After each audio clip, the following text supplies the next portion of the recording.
forestière, piscicole et pastorale. S'agissant de la pêche et de l'aquaculture, la politique de pêche durable sera appliquée dans toutes ses dimensions et des mesures conservatoires seront prises contre la pêche illégale ou la surexploitation des petits pélagiques. Les capacités du pays en surveillance maritime et fluviale seront renforcées à cette fin. L'activité des usines de farine et d'huile de poisson sera mise encadrée. Des points de débarquement modernes et équipés seront aménagés sur l'ensemble du littoral en complément du renforcement des services d'appui, des chaînes de valeur et de promotion des activités de conditionnement et de transformation pour moderniser la pêche artisanale. Les accords de pêche préserveront les intérêts de l'État et ceux de nos pêcheurs. C'est dans ce cadre que s'inscrit la décision du gouvernement de ne pas renouveler les accords de pêche avec l'Union européenne à son terme. L'aquaculture sera activement développée en zone rurale, en faisant une activité complémentaire de choix pour les paysans, ainsi qu'un moyen d'approvisionnement en poissons frais et de qualité pour toutes les populations du pays. Dans le domaine de l'industrie, le principal enjeu est de doter notre pays d'un tissu industriel densifié et harmonieusement réparti sur le territoire, apte à bien positionner les produits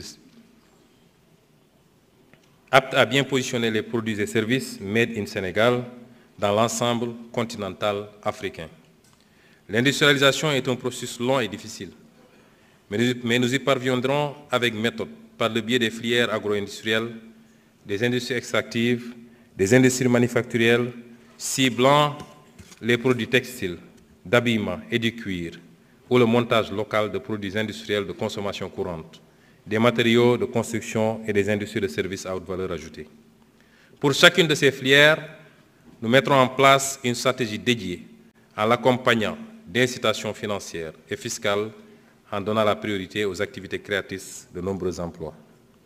Les agropoles, véritables moteurs du développement agro-industriel, joueront un rôle central en facilitant, grâce à l'intermédiation des coopératives, l'accès des producteurs agricoles aux agrégateurs et aux industries de transformation, en rapprochant physiquement les zones de production des unités de transformation.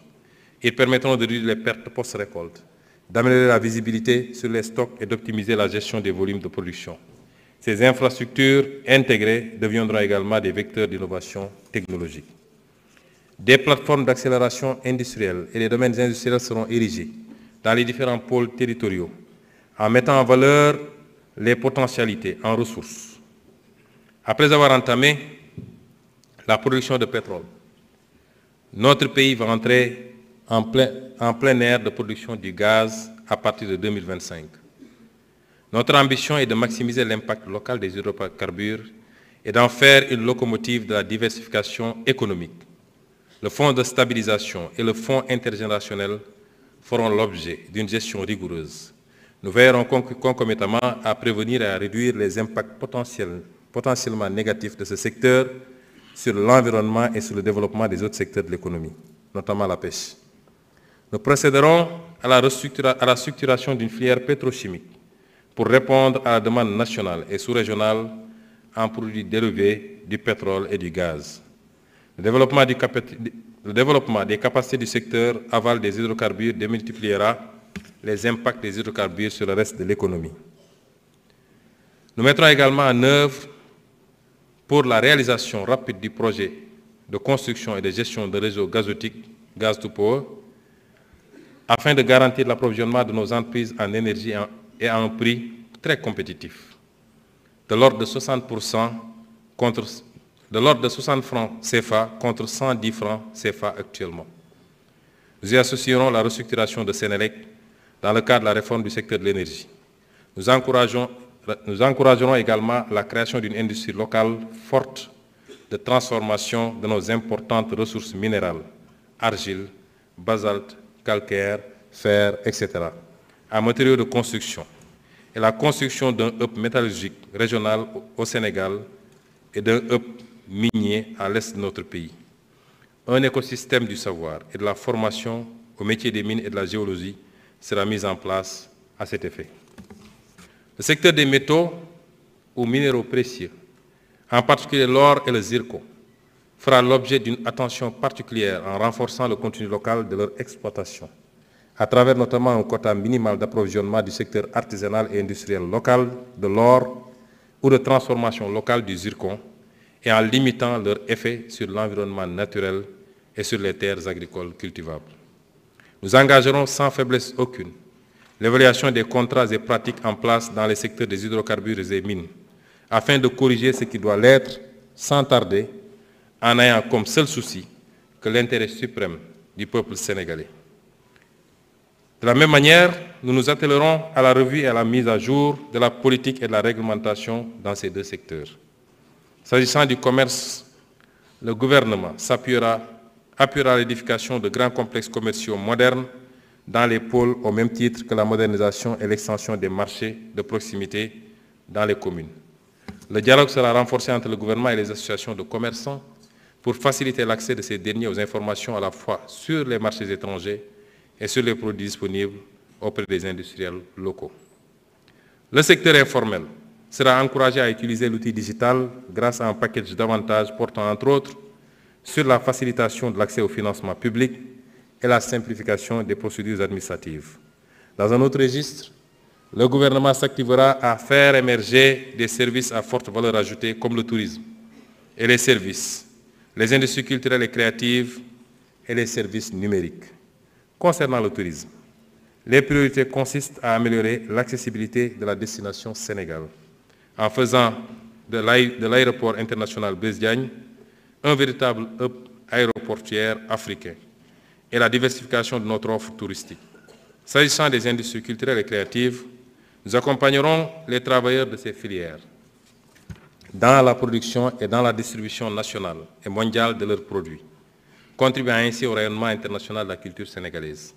Dans le même temps, nous veillerons à promouvoir la vitalité de la culture sénégalaise, la conservation du patrimoine matériel et immatériel et la mise en valeur des savoirs traditionnels.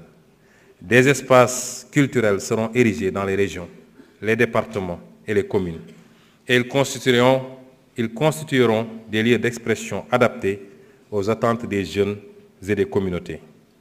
Un projet phare concernera la construction d'une maison des archives nationales, d'une bibliothèque nationale et d'un grand musée du patrimoine national. L'éducation culturelle sera intégrée dans les programmes scolaires et soutenue par des initiatives locales pour favoriser la transmission des savoirs et le développement de l'esprit critique chez les jeunes. Les médias joueront un rôle central dans la valorisation du patrimoine, mais aussi dans l'ouverture sur le monde et la perméabilité à l'innovation grâce à un soutien accru à la production de contenus culturels accessibles à tous. Enfin, une attention particulière sera accordée au numérique pour positionner le Sénégal comme un hub technologique en Afrique de l'Ouest. Le gouvernement appuiera le développement d'un écosystème d'acteurs réunissant chercheurs, start-up et industriels pour des investissements dans l'intelligence artificielle, dans le développement de logiciels, dans la cybersécurité, dans l'externalisation des services à haute valeur ajoutée et la gestion des données massives pour offrir des solutions adaptées aux besoins des entreprises. Au total, mon gouvernement a l'ambition de créer les conditions idoines pour hisser le Sénégal parmi les économies les plus compétitives d'Afrique. Cependant, nous ne pourrons réussir ce pari que si nous disposons d'un capital humain de qualité disséminé dans tous les pôles territoriaux. Monsieur le Président de l'Assemblée nationale, Mesdames et Messieurs les honorables députés, il est crucial d'investir dans le capital humain pour exploiter pleinement le dividende démographique et transformer structurellement notre pays.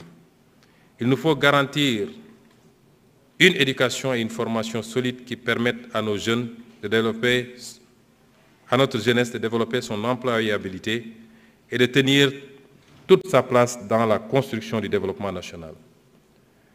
Une offre de santé de qualité pour tous, une protection sociale universelle efficace et efficiente. Nous devons également promouvoir activement l'intégration de la dimension genre dans toutes les politiques publiques. Genre s'entendant ici de manière très précise, hommes et femmes.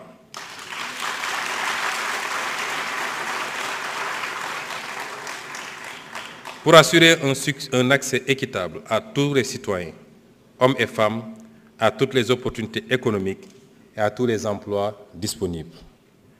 La politique du président de la République, son Excellence Bassirou Diomaye Diakhar Faye, en matière d'éducation sera réalisée en orientant notre système éducatif vers la formation de citoyens adossés à son socle endogène de valeurs africaines et spirituelles et bien préparés aux défis du développement durable, des sciences et technologies, du numérique et de l'intelligence artificielle.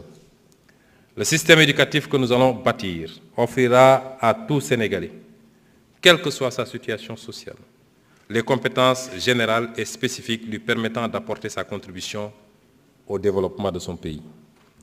L'obligation scolaire, 10 ans, sera appliquée dans toute sa rigueur, avec pour ambition une réduction du taux de déperdition scolaire à 10% au maximum. Des passerelles diplômantes et des accompagnements sociaux renforcés seront introduits, en particulier pour les jeunes filles. La modernisation des infrastructures éducatives s'accompagnera d'un recrutement conséquent d'enseignants bien formés et bénéficiant continuellement de programmes de recyclage.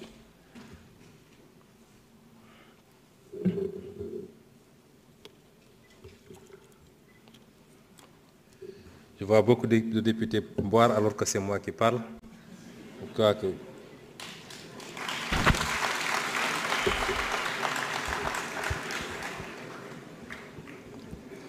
Les abris provisoires seront totalement éliminés d'ici 2029.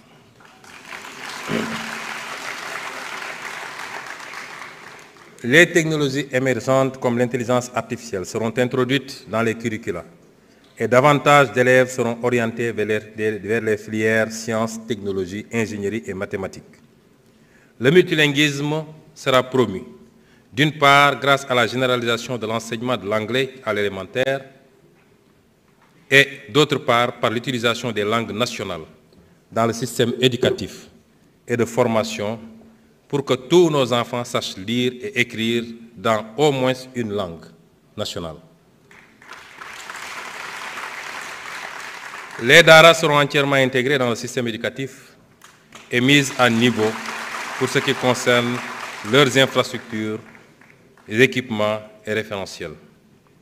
La formation en alternance sera fortement développée, garantissant à de nombreux jeunes un apprentissage pratique et une transition rapide vers l'emploi. Les jeunes bénéficieront de ce dispositif qui sera soutenu par un fonds national et des incitations fiscales pour les entreprises partenaires. Des systèmes de certification par crédit transférable seront instaurés. Les dispositifs d'apprentissage traditionnels auprès d'artisans et d'entreprises informelles seront appuyés pour permettre à des centaines de milliers de jeunes d'acquérir des compétences reconnues sur le marché du travail. Dans la même perspective, le gouvernement procédera à la mutualisation et à l'optimisation des structures, des interventions et des ressources de toutes les structures publiques, projets et programmes de soutien à l'emploi et à l'entrepreneuriat des jeunes. Une grande coalition pour l'emploi sera mise en place, ainsi qu'un observatoire de l'emploi et des qualifications professionnelles, qui sera un véritable système d'information sur le marché de l'emploi. Le développement de l'emploi local se fera également à travers l'attribution de nouvelles compétences aux collectivités territoriales pour le soutien aux activités dans les principaux bassins d'emploi comme l'agriculture, l'élevage, la pêche, l'aquaculture, le commerce, l'artisanat et le tourisme. Un service civique professionnalisant sera introduit. Il aidera à accompagner l'acquisition de compétences professionnelles que les jeunes pourront exercer, notamment dans les travaux d'intérêt public. Concernant l'enseignement supérieur, la finalisation des chantiers de toutes les universités et établissements d'enseignement supérieur public, notamment Hassan Sek de Ziguinchor, Sine Saloum, El Hadj Ibrahima Niass, Amadou Makhtar Mbow, Gaston Berger de Saint-Louis et Ibader Thiam, permettra de répondre aux besoins croissants des étudiants et de stimuler la recherche appliquée. De nouvelles universités seront construites dans les régions qui n'en disposent pas, afin de rapprocher l'offre d'enseignement supérieur aux populations.